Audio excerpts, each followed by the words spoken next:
In 2006, a home went on the market in Washington, D.C., a big, beautiful, grand home. It had been owned by Herbert Haft. He was a discount retail magnate, and he had died, and his widow was selling the house.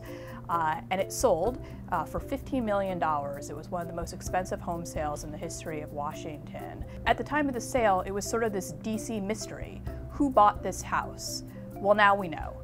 It was purchased by an LLC, a limited liability corporation in Delaware, but the man behind that LLC, we can now reveal, is Oleg Deripaska, a Russian billionaire.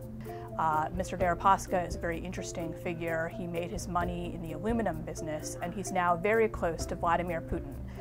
He also has a connection to the Trump-Russia investigation through Paul Manafort, a former business associate of his. And in fact, during the presidential campaign, Paul Manafort actually wrote emails to an associate of his offering private briefings for Mr. Deripaska about the campaign.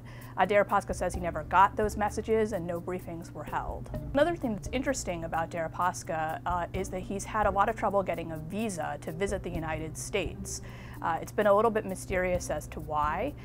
The Wall Street Journal has reported that it's because of suspicions that he's involved in organized crime, something he has long denied, but he has not been able to visit the United States at will.